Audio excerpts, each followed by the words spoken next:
The little girl walks in with a clay pot in her hand.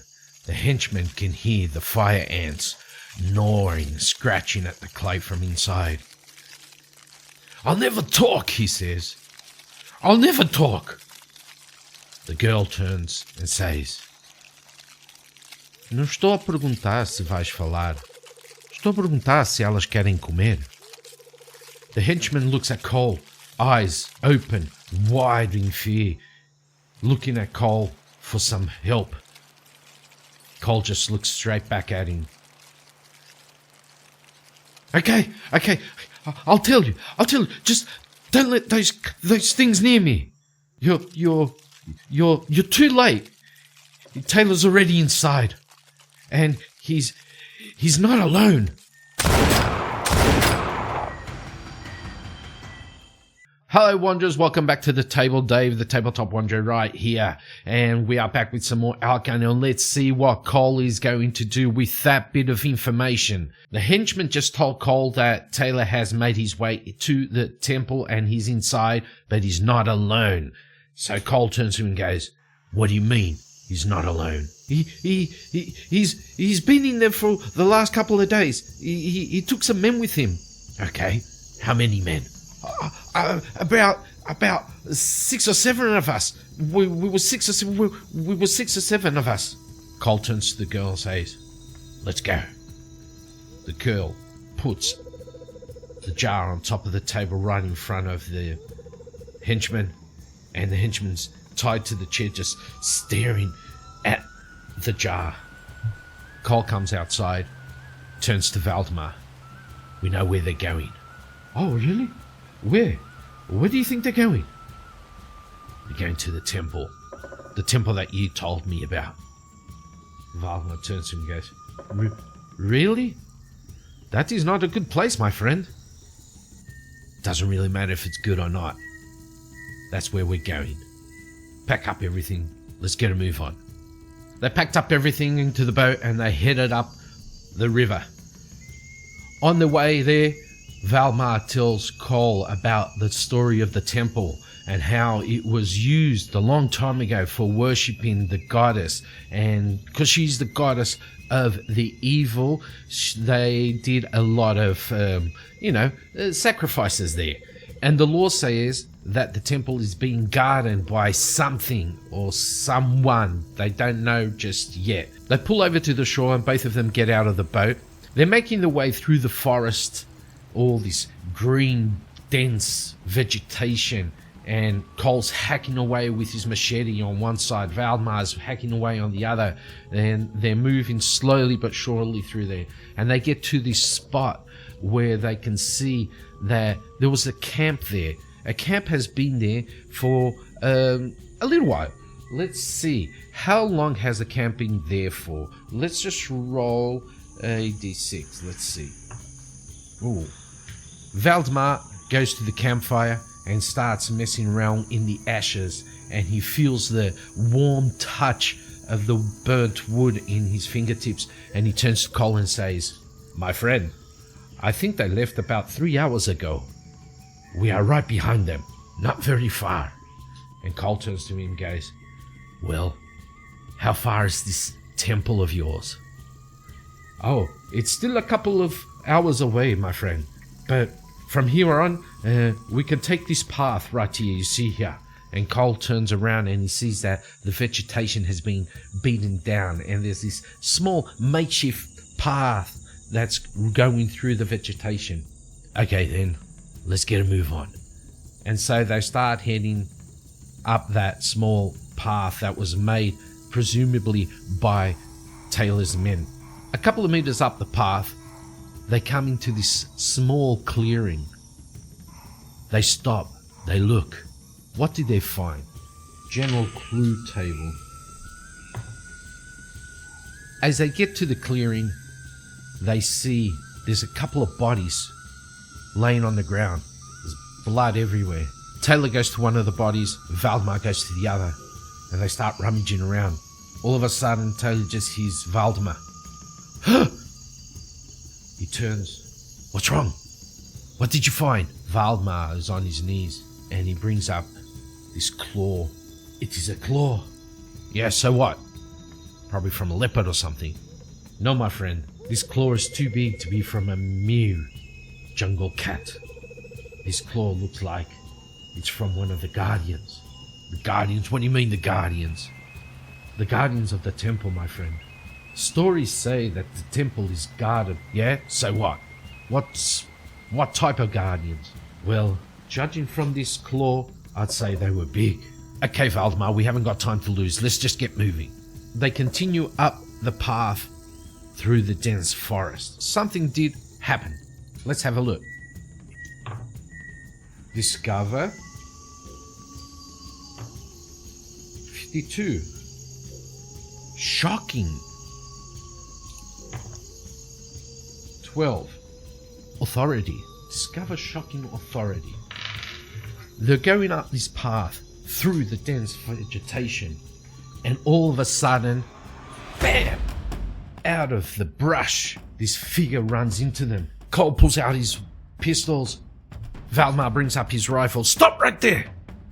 Do not move! And this man comes out. He's like blood. There's this big gash across his face. Blood all over him. Move out of the way. Get out of the way. I don't want to be here. I wasn't paid enough for this. And Cole grabs him and goes, what are you talking about? What the hell's going on? And the man's looking at him like, that thing. What thing? What are you talking about?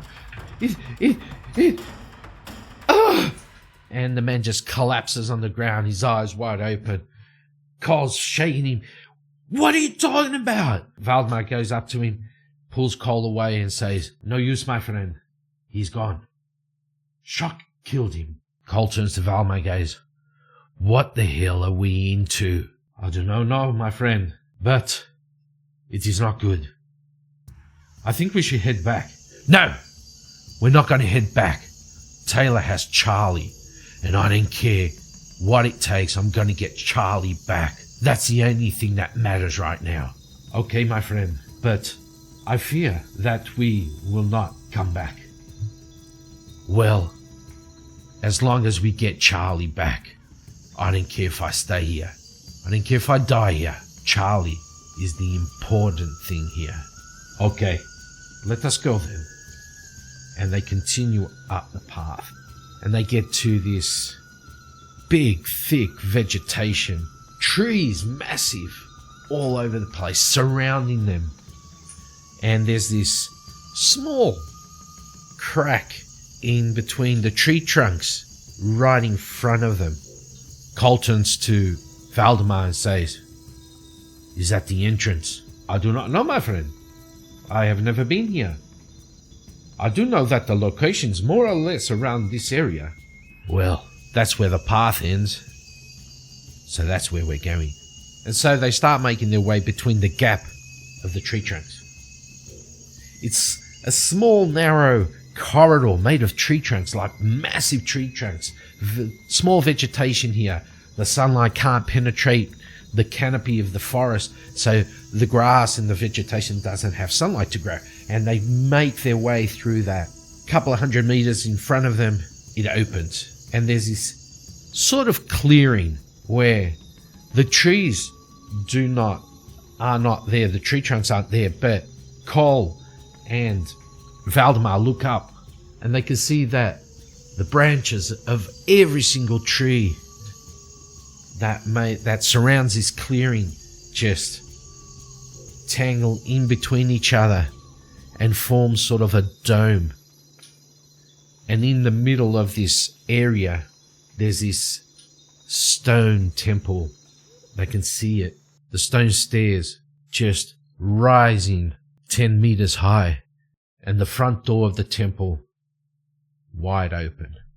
And now we've got this little map of a temple that was kindly sent to me by Robert Scudder. And we have Cole and Valdmar walking up the stairs. They walk up the stairs into the corridor. And the corridor is long. They can hardly see anything a couple of meters in front of them. Dark. The air is musty. Gross. Smells of dead vegetation. They start moving along down the corridor. Cole takes out his flashlight and starts pointing around. Then Valdmar sees this torch on the wall. He picks it up and check, lights it with his flint and steel, and they're moving down the corridor slowly. There's this dead body in front of them. Cole goes to look at the body, to search the body, and Valdmar just grabs him.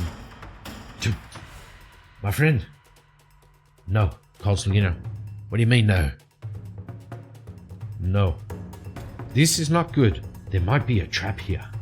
Okay, why do you say that? 'Cause one of his arms is missing. Cole looks down at the body and he sees that the way the body was positioned, he couldn't see one of his arms, but he just thought that the arm was under the body. But he looks over where Valdmar is pointing and he sees there's this severed arm on the side.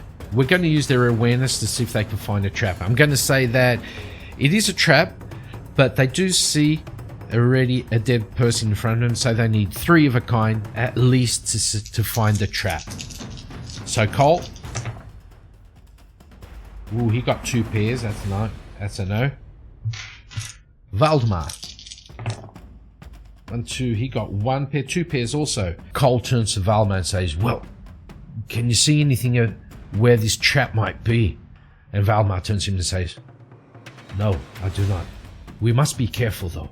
"I know. Let's do this."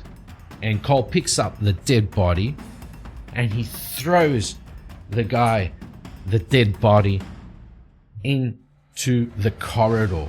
As the body's flying through, they only hear this sing, and the body just falls to the ground, cut in half. Valdmar's wide open, says, I knew it, my friend. I knew there was a trap here. Yeah. Now, how do we disarm this thing? I didn't see anything. All I saw was that guy cut in half. Yes, that is true. Let us see then. Let's see if they can detect where this thing is. They know there's something there. They know where, more or less where it is, so I'm going to say they need at least 1 pair. Oh, yes. Cole, got it.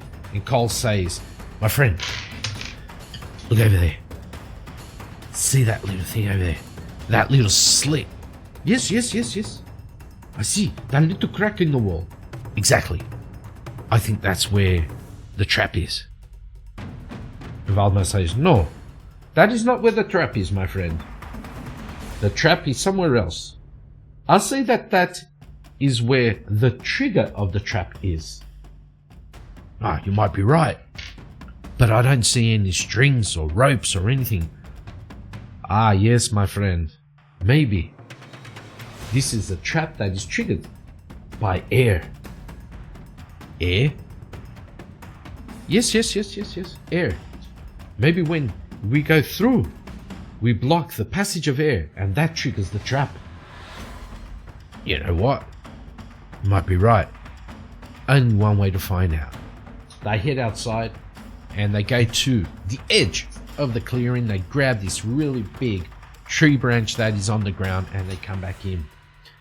And they start moving the branch around, and Cole just starts pointing the branch in the direction of the crack in the wall.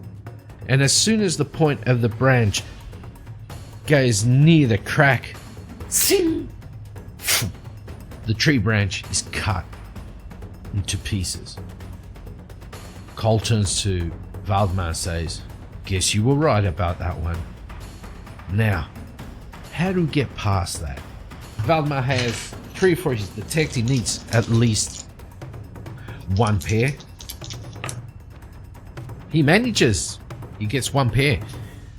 Maybe, my friend, if we try to crawl under, as you can see, the crack doesn't go all the way to the ground. If we crawl under, we might be able to go past it. Well, it's worth a try. Let's go.